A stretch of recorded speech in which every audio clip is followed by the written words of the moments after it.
Good evening, everyone. This is Metaphysical Hour with Dolores Cannon. And we're live tonight. This is the last day of February the 28th in 2014. And we're supposed to have a guest tonight, a really very important guest, and we're trying to get him. And all we're doing is getting his machine, so that they said they're going to keep trying, and they'll patch him in when they find him. Uh-oh. Did the aliens get him again? Because our guest is Travis Walton. If a lot of you know about the UFO field, he's the one that was taken and disappeared for 5 days, and they made the movie Fire in the Sky on his experience. And we met him a few months ago, and I've invited him to our UFO conference. So he said he was going to be on tonight. And so Julia said, did the aliens get him again, or what? I'll tease him about that. So, anyway, I'm sure he'll be here. Yeah, they said they're going to keep trying, and they'll patch him through whenever they can find him. Okay, if you want to call in tonight, the toll-free number is 1-888-627-6008. 888-627-6008. And we met Travis. I've known about him for a long time, but we met him in October, wasn't it? We were out in L.A. And I don't remember what month it was, but I know it was L.A. Okay. We were shooting for the movie, the UFO movie they're making. It was before Halloween, yes. Yeah, right? It's right before Halloween.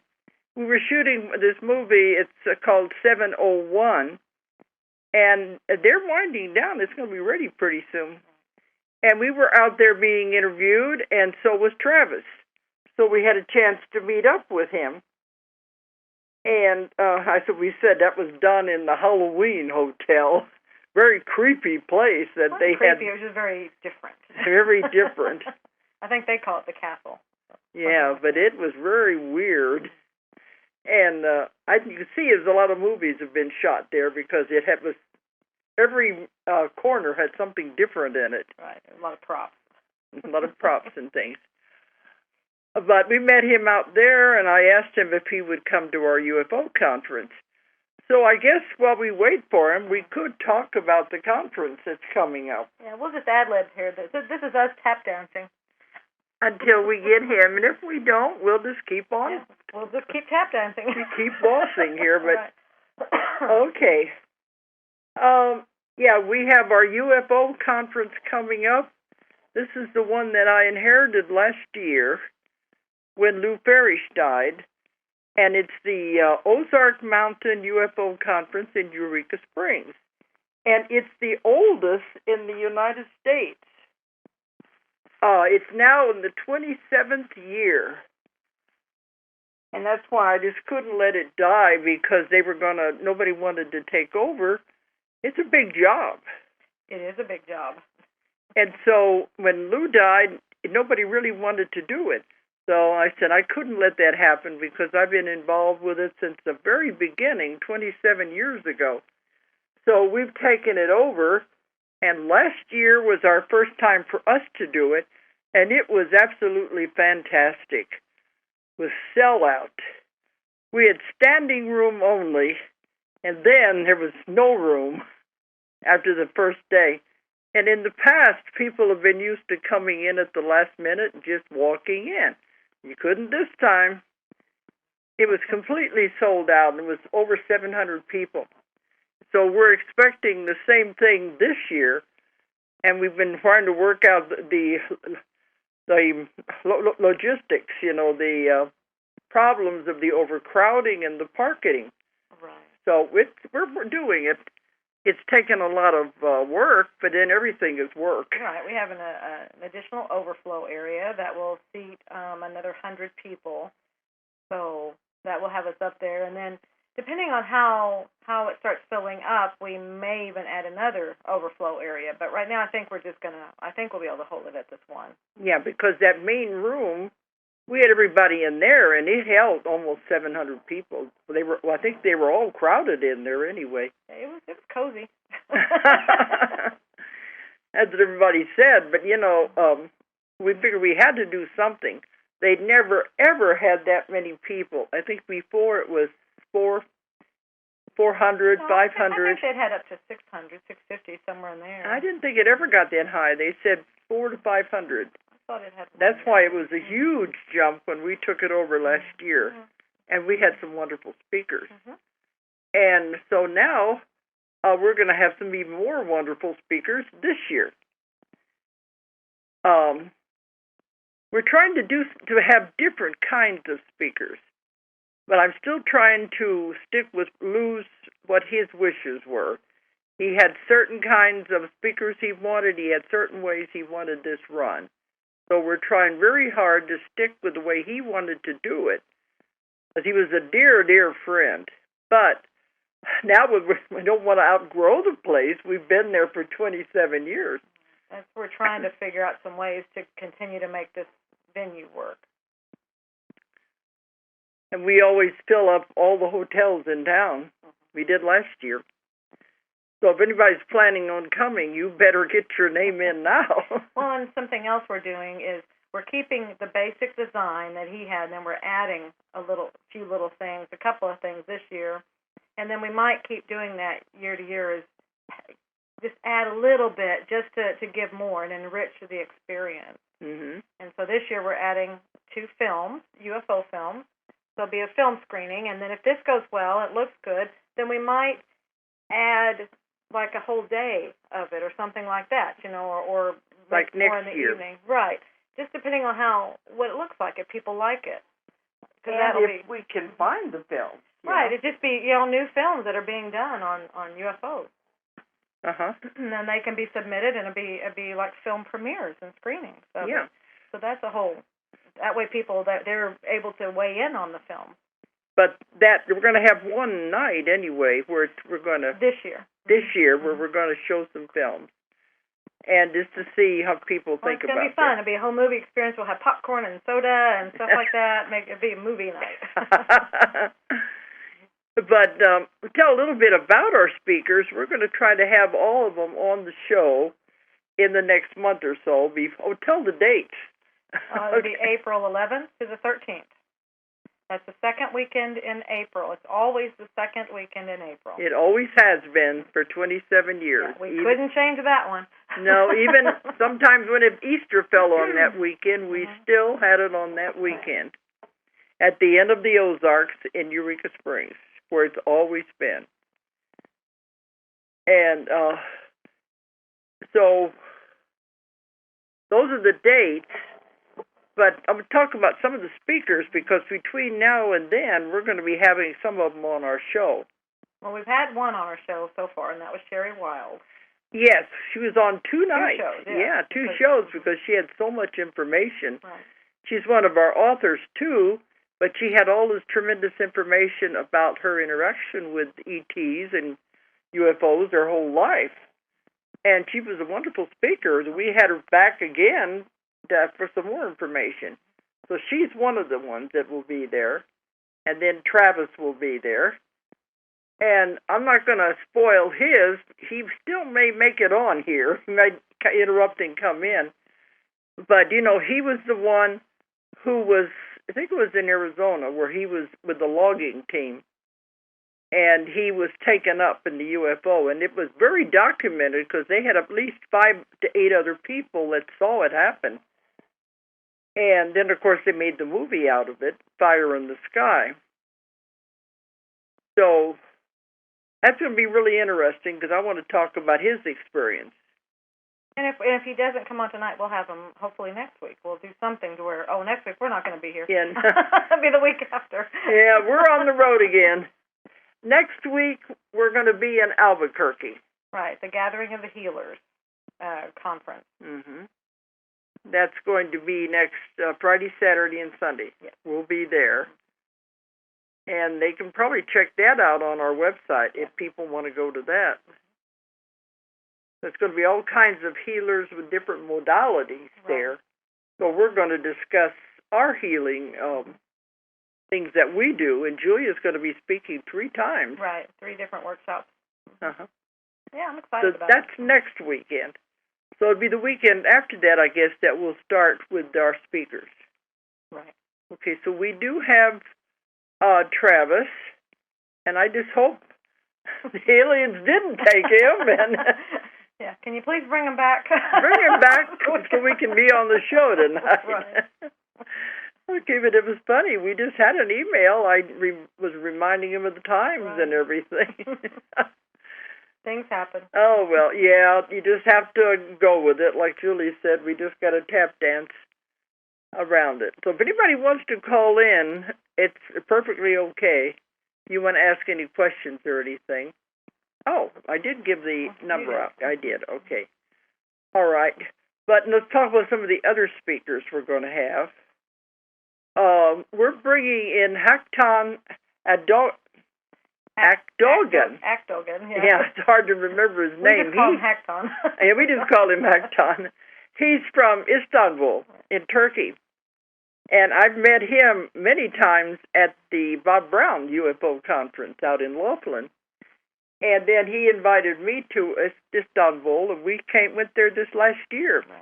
And I did a 2-day seminar in Istanbul. And I asked him if he would come to our conference.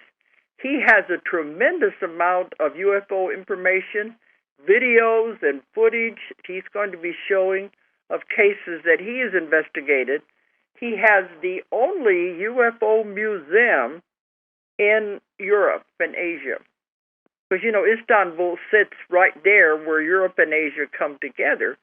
And he has this UFO museum that has wonderful things in there. He also has a traveling museum that he goes all over, showing it in different places. So is that will he be bringing that here? No, it's a bus like that he takes. Oh, well, he can paddle it across the ocean and get it here. But he has lots of footage of films of UFOs, and he's going to be showing those and talk about these wonderful cases that he's investigated. And he hasn't been over here for 2 or 3 years, I think. So the ones who used to go to the Bob Brown conference might remember him. Very intelligent and informative man. So we're bringing him in, and he's going to be showing his films. Let me see, who else? I didn't bring a list because I thought we were going to... Antonio Paris. I don't have information, but he is... There's an aerial phenomena group. Okay. I didn't bring the information because we wasn't expecting to use it. Right. But he has a tremendous amount of information for many, many years of investigations and cases he has worked on. But we have him on. We'll know more about him then.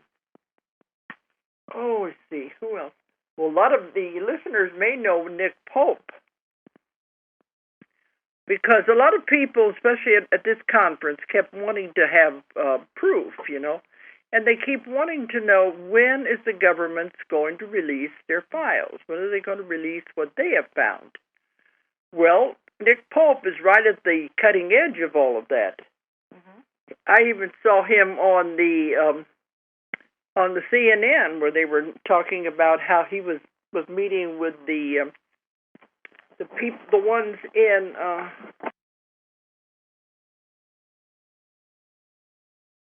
Okay, it's not Travis, I guess. Okay, there is a caller. Okay, we'll go back to Nick Pope in a few minutes. Okay, who's there? Hi, my name is Marianne. Marianne? Hi, Marianne.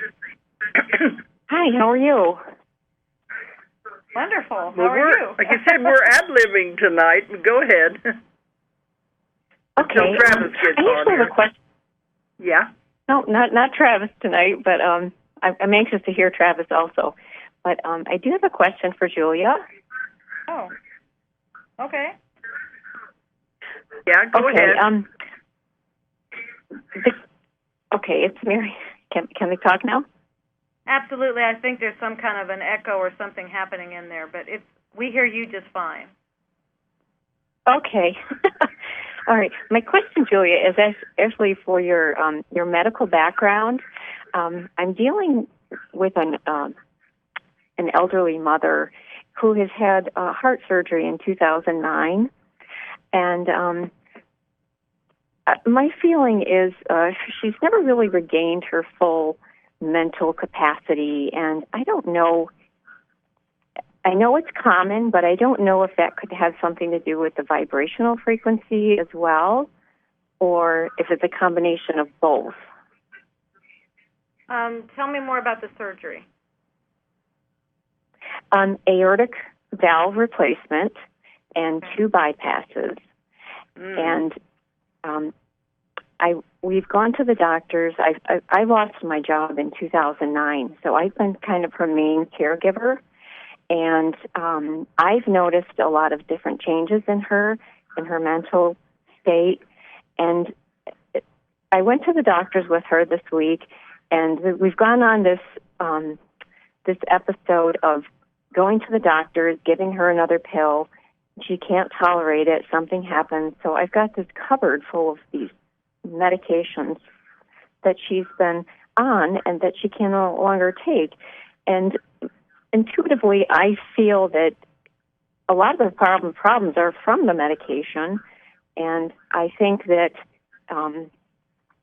that they just want to give her another pill. But I also think that there's a lot of vibrational things going on around her that could possibly be causing some of her like dementia type issues. Mm-hmm. I agree with you. Actually, the reason for the heart surgery was some of the Ascension stuff, although, they did the valve and everything.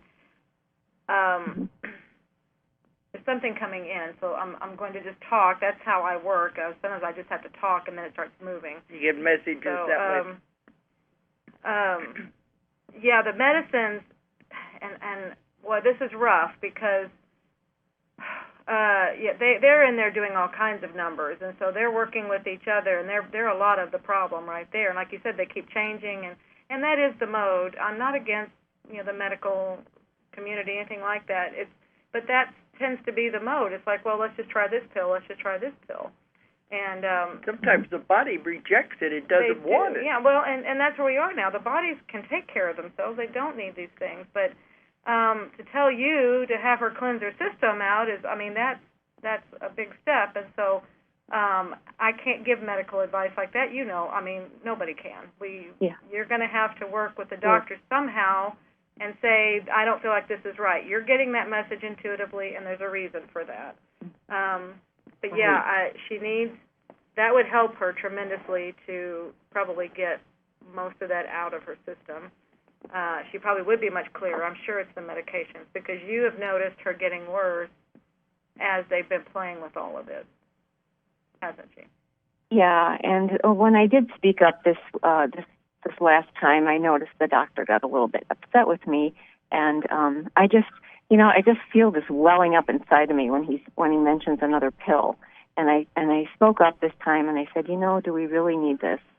And he was a little curt, but he took it well, and my feeling is I'd like to try and keep her on a holistic kind of a regime if possible. Yes. That would be excellent. Yeah, and it really is up to you. And I'm glad you brought this up, because that's what people need to know is you can take the stand. It's okay. And since you're your mother's advocate right now, you're the one. She can't take the stand for herself, although she could.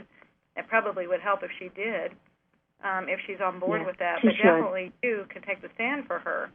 And doctors are learning that people are speaking their own minds now, and they are taking their health care into their own hands. And it's like, doctor, you can guide me, but I'm the one that's in charge of my body.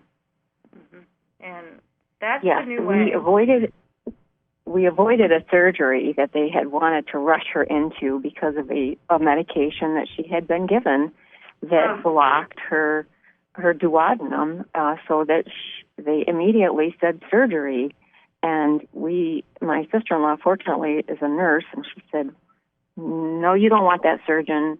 Wait for this other one. And by the time the weekend was over, things started to to move again, and she avoided the surgery altogether. So fortunately, that worked in our favor. But it's just been like this for her for a long time, and I just want to keep her on a holistic level. She may be. I got your book, and I haven't really quite finished it yet, but I'm really into it. But she is she's having a lot of foot problems, and I think, according to what you say in the book, is that she doesn't want to go forward with what she has to do. And I agree with that. She's kind of wishy-washy. So, I don't know if it's something that she doesn't want to face, if she's wanting to leave this world. My father passed away it'll be 30 years next month. And she talks about him a lot. So I think maybe you mentioned the dementia is the person's way of wanting to leave the world, giving us notice. Well, and look at the heart situation. Look, what's that? What is the heart? That was 4 years ago. But what does it represent? Well, love. Yeah. Right, so she's got lack of love, or wanting to be loved. Yeah, her world is winding down. Her love left, and she may very well be. She may definitely be wanting to do a different direction. I don't know if it's necessarily leaving, but something different than what she's doing. Yeah. Well, it's funny. I go to her house, and I see she has pictures of my father and her brother, who were both passed on. And I get out of the corner of my eye, I see these twinkling white lights near his picture, and sometimes in her kitchen. And I think someone's there watching over her. And maybe that is a sign of someone calling her. I don't know. It could be. It could be that. It may be him. It could be.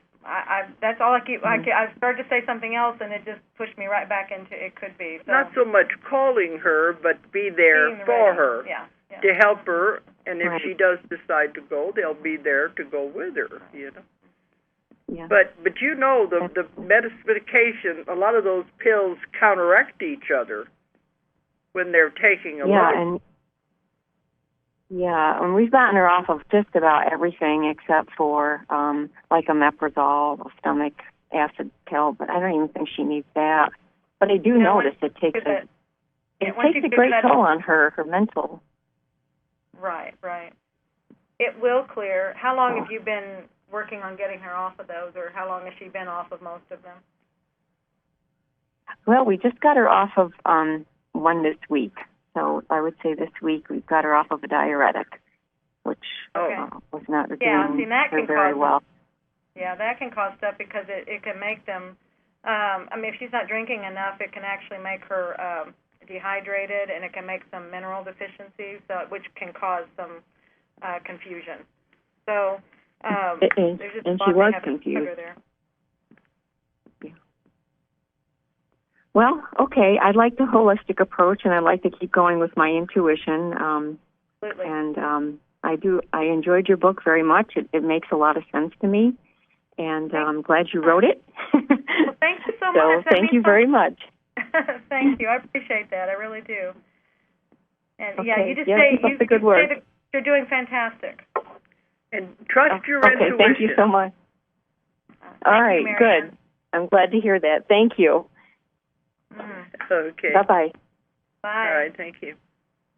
Well, Don broke in a few minutes ago and said he still keeps trying to get a hold of Travis, and he hasn't been successful. It could be he was on. It's the time zone. Maybe we didn't have the time zone fully figured out what he's in. Well, it's just supposed to be 1 hour behind us. Maybe he's actually 2 hours. Arizona, I think, is supposed to just be 1 hour. I don't know. Anyway, that could be. He'll be ready when we're off the air. Well, where are you? But they said he's still trying to reach him, so we're just going to continue on. And if anyone else wants to call in, we're open to it. But I was talking about Nick Pope. We keep having a lot of people keep saying, why don't the governments release their UFO files? Because we know they know all about the UFOs. We know that they've been aware of these things for many, many years, and they have records. Well, Nick Pope is one who has been right at the forefront of the release of all of these records. He was with don't have all the information in front of me, but he was with the British Intelligence Agency in London, and so he was right up there investigating everything, criminal cases and everything, and he knows a lot about the UFOs. And so he knows about the ones that they are releasing some of the records. So in the conference, he's going to be talking about which ones have been released and which ones they're sitting on and why. So that's going to be interesting. It will be. And it was on the CNN. They showed him on there in Canada, where they were having a meeting up there with the Parliament. And he's been instrumental in getting the Canadian government to release their files on UFOs. So it's no longer a secret. We know they're real, and we know the government knows they're real. I think China just released theirs recently. They did. I think they're over there. They're very open about it. No problem there. So they keep saying, well, what if it was real? The government would tell us about it. Well, we know better than that. The U.S. hasn't done it yet, but he's going to be talking about the other governments and what they are releasing and what some of the things they're still sitting on. That ought to be very interesting.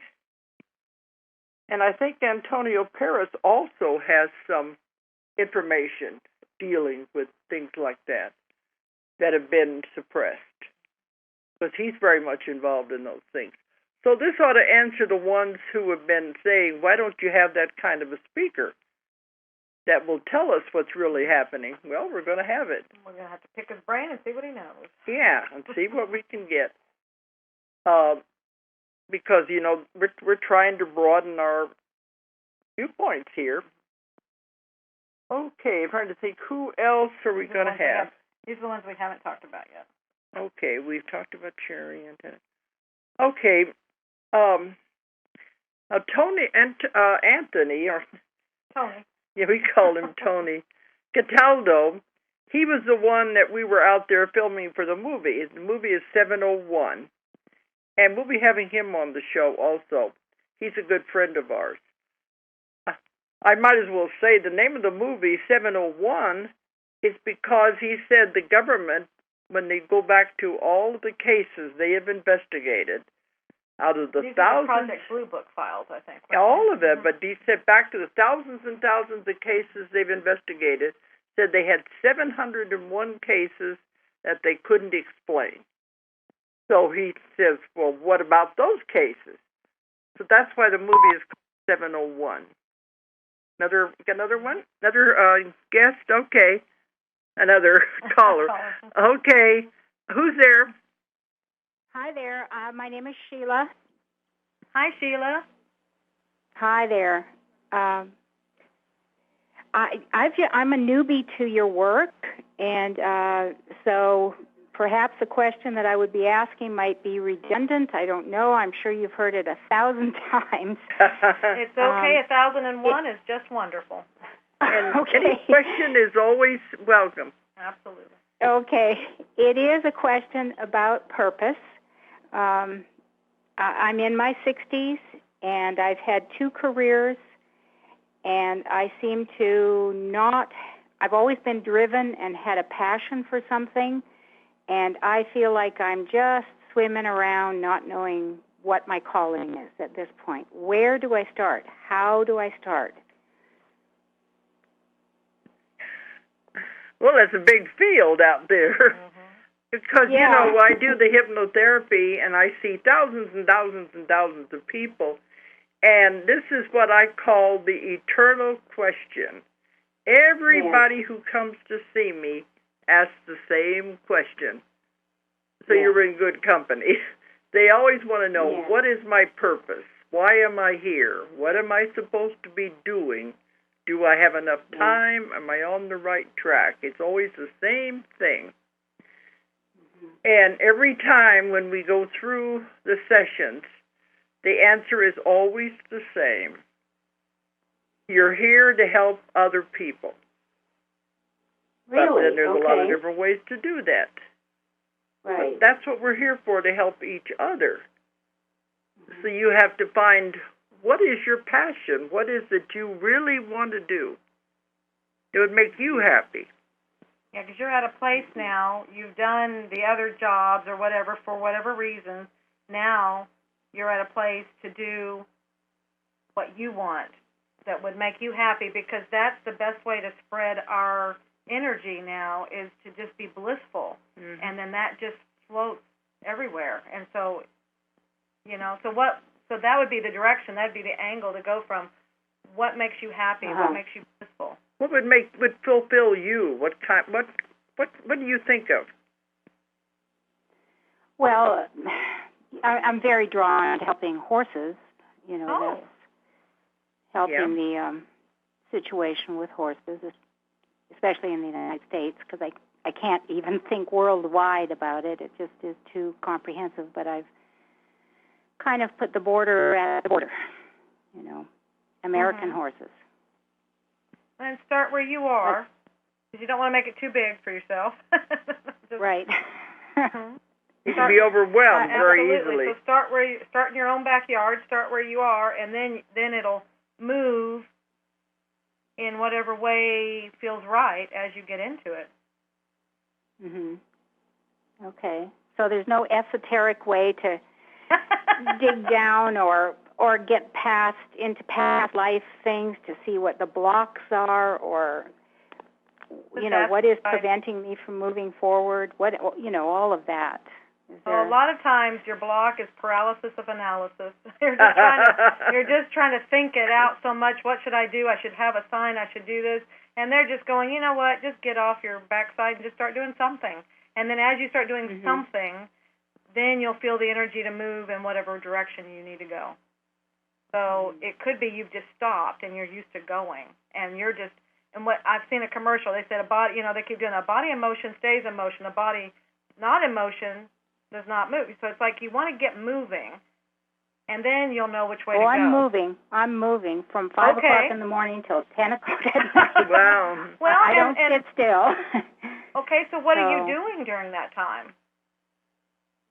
Oh, I do have a business and a job that it is, my second career. It's not something I can give up at this point, but entirely, but it's not my calling either, so. It's not what makes you happy.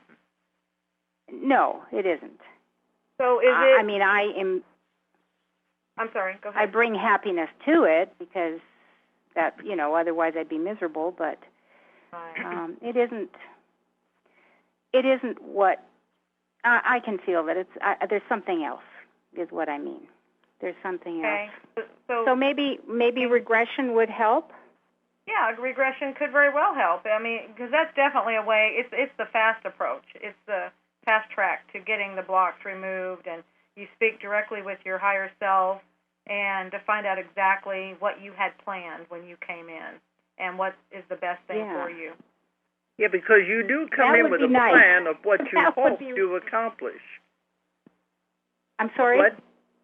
I said you do come in with a plan of what you hope to accomplish. Yes. But we get in here, life takes over, and we forget what that plan is. Right. But they've said many times, and by me they, the higher self that when I work with, they've said many times, bring joy into your life. Have fun. Stop and smell the roses and bring joy. But if you want to have a regression, I've trained over 4,000 people now all over the world. And we have lots of our students that are doing the same work that I'm doing. I had to because I had an 8-year waiting list. Well, that's happened since you've been. Yeah. But, that's why I had to start training people to take the load off of me. And we have many of my practitioners now who are doing really wonderful work. Where do you live and what state? Well, I'm in New Mexico. New Mexico. We're going to be in New Mexico this next weekend. And I'm going to see you there. All right. We're going to be in Albuquerque. I am. I just picked the book up excuse me, but I have not known about you. I just was led to the book. I forget how.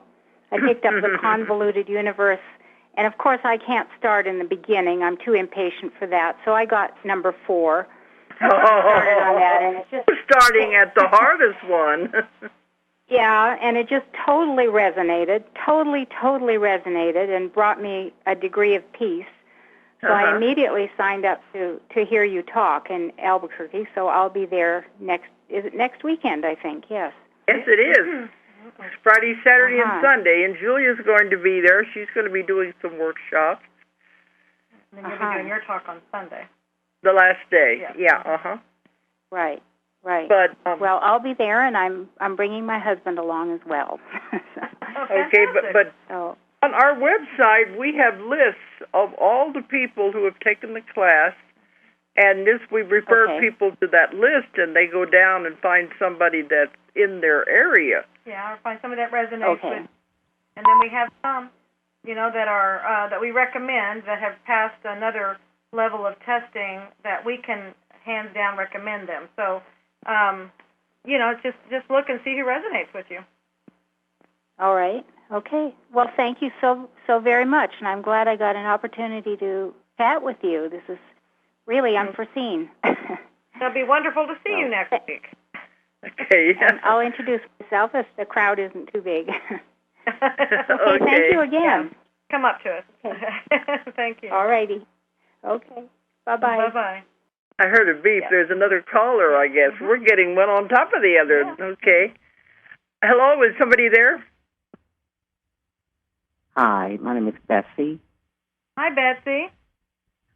You got a question? My question for you, Julia. Oh.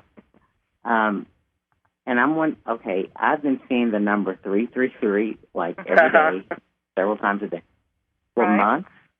So I'm wondering, do you get a feeling, any kind of impression as to what you think that might mean for me?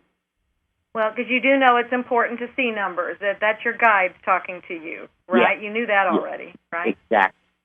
Yeah. And those are the master numbers. When I saw it, I recognized that I needed to pay attention. Right. Good for you. Well, in 3 specific, I look any of the numbers, anytime they repeat, that's your guides, and those are messages. And sometimes I'll go to actually look them up and see what the meanings are for them. But 3, I know they talk about that being the trine, and it means completion, as far as the completion in the way that it's the 3, like a triangle, it's that kind of an energy. It's like the Father, Son, Holy Ghost, it's those kind of things. So it's the Trinity energy. But 11, 22s, and 33s are master numbers. Right. We see them constantly, and we know. Even more that she's got 333. See, you've got 3's the Trinity number, and then you've got a trine of Trinity numbers. So see, that's So you're doing something. Okay, I was waiting for it to come in. You're doing something right now, and it's like a good job for you. They're really showing their love. I'm feeling a tremendous amount of love from your guides. So whatever you're doing, they're very proud of you. Oh, beautiful. That makes me feel great. Okay, one other I'm glad it means something, because I'm sort of okay. When I started noticing the number, and then I was led to read that book by Dr. I think it's Eric Pearl, The Connected Healing. Yes. And then I saw the number 333 in that book, so I'm like, so maybe it was leading me to read that book. And then I had the reconnective healing and the reconnection done. Mm-hmm. I'm not so sure it worked for me. Well, and when did that happen? When did you do all that? Okay, I'm thinking it was back in October. Okay, give it some time. Then I wasn't sure if I... Yeah, give it some time. When I did all of mine, now I had something happen when I got the first reconnection. They do the one and then they do another one like a couple of days later.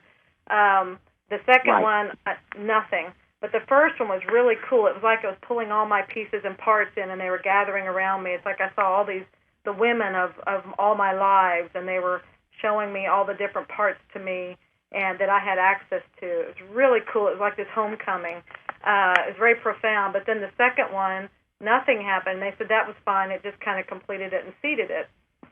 But then after that, it was probably quite a while before I actually did anything with what I had learned. But then when it was time, it just took on a life of its own. And it was maybe, actually, before I actually started really using it, it was almost 3 years. And I was afraid it's gone. I didn't understand energy back then. Like, it won't be there anymore. Stuff. And then somebody made me practice. And I was just amazed. My hands about bounced off of her and the energy and stuff. That's when you were really working with energy then. Right. Now, remember how afraid I was to start trying it? Yeah. I was just a bit of that was... Anyway, but it had to I think it had to do some processing. I had to go through some processing, and it had to go through some processing within me. And then once I started doing it, it completely takes on a life of its own. You have to be willing to allow it to work through you. There's nothing, and Eric teaches it that way, that it's not like you're in control of it. You're just moving with it, and just allow it to go with you and pick up whatever you get. As far as intuitively when you're working with it, it's going to happen. You're doing it right. I'm feeling, you're in the process. Just let it happen. You're almost there. Okay, just don't push it. Don't be impatient with it. It's got to go through its own timing thing. Yeah, because I did discover that in a previous life I was a healer. I worked with energy to heal. Say that again. I'm sorry. I discovered in a past life that I was a healer. Yeah. Fantastic. And that I work with energy to heal. And I've always had this passion to help people in that way, but there's so many modalities, and I'm kind of new to all this, and so I'm just so easily overwhelmed. So the reconnection just resonated with me. That was like, okay, this is what it seems like would work for me. So I was thinking about taking one of his training classes and so forth and so on. So maybe I'll still do that. Yeah, but allow yourself a little bit of time. You've got to get comfortable with it. And okay. Yeah, give yourself some time to do that. If you become a trainer before you've got to tap back into those other parts of you that know what to do with this. Okay. And that's what will happen as you start practicing. It becomes second nature. Your body will know what to do with it. Mm-hmm. And once you get to that point, then you can go do those training classes. Oh, okay. Well, this is great information. Because there's so many healing modalities out there, and they're all good in their own way. Absolutely. And some people resonate with one or the other. Of course, we have art classes with the hypnosis. And with that, we have instant healing in just one session. It's amazing. And we've trained over 4,000 people. What? I actually did have a session with one of your practitioners. Okay. Did it work? Be too left-brained. It didn't work for me. No, I'm too left-brained. Well, I was going to ask you, in the class that you did on the reconnective healing, how did that go for you, the level 1 and 2, not the reconnection? I mean, anyway, whatever you took, not the reconnection. But how did that, you said it resonated. Did you pick it? Were you able to feel everything and get into the mode pretty easily? No. Again, I just had, the reconnective healing done on me by a practitioner, and then we did the reconnection. But I have to say, I didn't have too much of a reaction. Okay, so you have not gone through a class yet?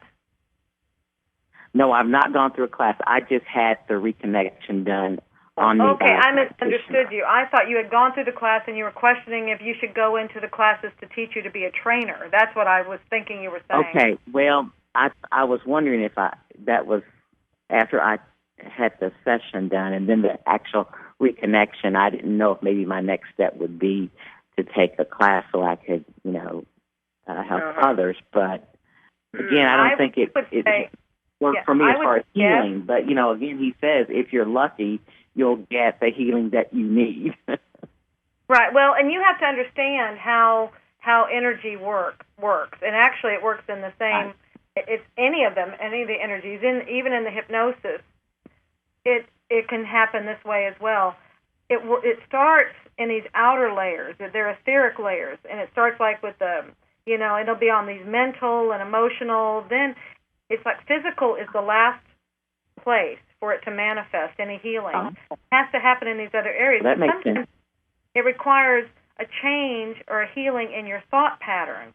And so you're going to start seeing changes there, and then as those start changing, then it'll change something in the emotional pattern. And then when the emotions start changing, then the physical will start changing. Because as we know, everything is tied to these things. I mean, that's what they're signs of. Okay, your bodies are signs of this. This are messages. Yeah, because we know what the illness is trying to tell the person. Right, and so that's where you have to change. These other things have to heal or change first.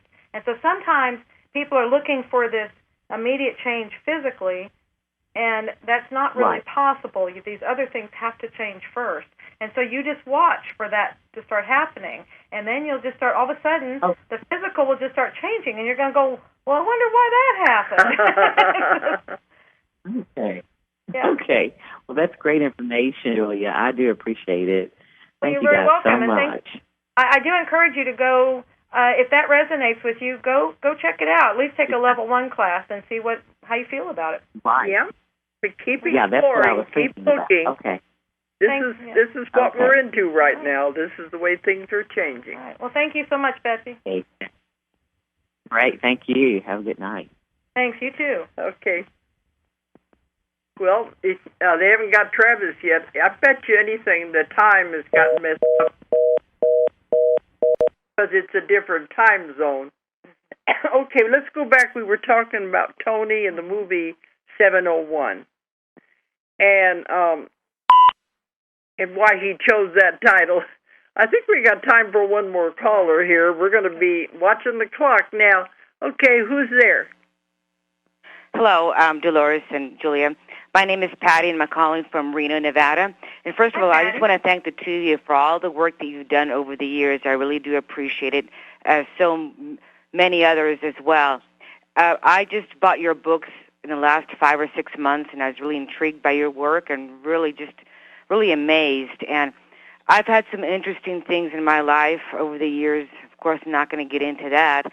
But there's one thing that when I read your book, I believe it's in The Custodians, and this is actually the first time that I saw something that I believe it maybe correlates to myself as well. See, there's over 25 years ago, there was an incident where I got up one morning, I was getting ready to go to work, and all of a sudden I encountered, there was like a drip right in between my nose, not in the nostril, kind of like in the bridge. And it was like a drop after drop after drop. And I found that very odd, very strange, and I actually thought it was coming from my nostril. So what I did is that I just looked into the mirror for a while, trying to look exactly where that drop was coming from. And I can see that it's just coming right in the middle of my nose. I mean, out of the skin itself, like a large, as if you had the faucet on and there's like a drip going on. And I didn't have any symptoms. I didn't feel anything. I didn't have any headache. I didn't feel anything wrong with me or anything like that. Well, long story short is that I had to be out of work for about 2 weeks, and my face kind of became kind of disfigured for a while. It seems like it was inflamed, my forehead, my cheeks. And, I was living with my mother and my aunt at the time, and my mother took some pictures of me, and she was really concerned. She I believe she mentioned to go to the doctor. I never went out of the house. I didn't go to the doctor or anything like that because I didn't feel anything. I just thought maybe I had something. And I remember her questioning me if I went to camping or if I went anywhere in the woods. I said, no, it can't be poison oak. It can't be this because I haven't done anything out of the ordinary. And so she actually took some pictures, and she was worried, oh, my goodness, maybe you're going to be that way for the rest of your life. No, I'm not going to be this way, I told her. And she took some pictures, right? And then over the years, somehow they disappeared. She could never find them. They never turned out anywhere or whatsoever. Then when I read your book, Dolores, I saw that there's a section in there that for some person or some people it has happened, the same that it sounds like to me from what I read that happened to me. I've not heard of that anywhere on TV and in any book or anything at all. And so I was just really curious about that. If you have any thoughts on that, I guess. Okay. This is on the. Now we apologize because we couldn't hear you for a little bit of what you said because they interrupted talking about trying to get a hold of Travis, and that overshadowed what you were saying. So we missed a chunk of it there. So did you have a rash or you had something in your nose? You said a drip, drip, drip. It was where we last heard you, and then came back in that there was something that you thought, that your mother thought might be poison ivy or poison oak. So was it a rash or something on you that she took pictures of? No, it wasn't a rash or anything like that. All it was is kind of like a drip right in the middle of underneath my nose. It was not coming from my nostril or anything like that. I actually just stood in the mirror to watch to see where it's coming, and there was just like a drop coming out to my nose, which is very odd, and there was nothing to correlate to where I've been to or what I've done, because nothing was out of the unusual. And then within a few days... We apologize, we missed a lot of that. But what in my book that you said you had never found anywhere else?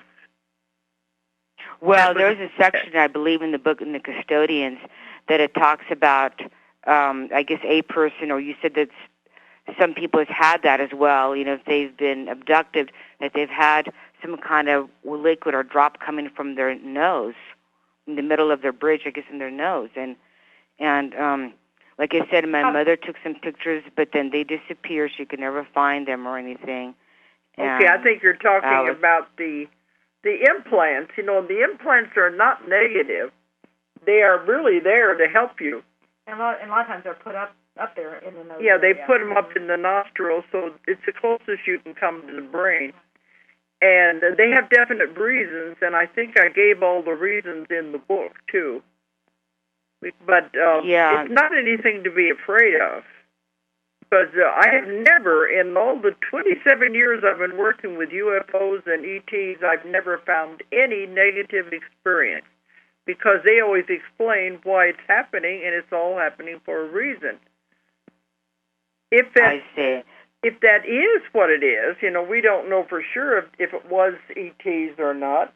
But if it is, all they're doing is taking care of you, so it's not anything to be afraid of. I see. So in other words, if I really want to find out for sure, it's probably a good idea to go under hypnosis. Yeah, probably. Find out. You can find out. My technique is you can, because we bypass the conscious mind. A lot of the other hypnotists, the conscious mind is very present, and you have all that emotion and everything that it's not a good story. You don't get the real story. If you do hypnosis, it might be best with someone that's more familiar with this and not afraid of it, because some people don't know how to handle these possible situations. So, and the people taking Dolores' classes, especially level 2s, they're trained in how to better handle some of these situations. So you might, just be careful about who you go. Yeah, because a lot of hypnotists are. Okay. Right. Okay. But I hope that helps anyway. Don't worry about it. Yes, I mean, I've had many dreams about UFOs in the past 25 years, and I've had like a compelling urge that I've got to do something, and sometimes it drives me crazy, but I know I got to get moving and do the things that I need to do. It's just a compelling urge, and sometimes I cannot really, so to speak, put a finger on it to what exactly. I almost feel like I'm going to sometimes explode if I don't hurry up. Well, we were talking to the other lady wanting to know about purpose, and you're here to help others. So you're going to find what is that you really would make you happy along that line. Right. Okay, let me ask you, are you guys ever going to be out in Reno, Nevada by chance? I've been there, done that. Yeah, but not Albuquerque's as close as we're going to get right now. Yeah, we'll be in Albuquerque next weekend. But we have the UFO conference we're putting on here in Arkansas in April. But we're going to have to sign off because we're coming up to the top of the hour, and they're going to pull the plug on me. But okay, well, thank you. Thank you so much for calling in, Patty. I encourage you to keep investigating, keep exploring, and you'll find the answers. And believe me, it's not negative. Okay, well, thank you. Well, we are coming up to the top of the hour, and they said Travis came in there, but it was right at the end so when we were taking callers, and so we didn't get him online. So we will schedule him for another show. Well, hopefully we can, because I know he's a busy man, too. Oh, yeah. I hope we can get him in after we come back from Albuquerque. Right. All right. So thanks, everyone, for listening tonight. And make it great. Have a great... Oh, hopefully everybody have a great time with all this wonderful weather that's upon us all. Yeah, the whole weather system is going crazy. Okay, but good night, everybody. Good night. If you enjoyed the show, check out more of our other videos and be sure to subscribe and click the like button. Thank you for listening to the Metaphysical Hour with Dolores Cannon.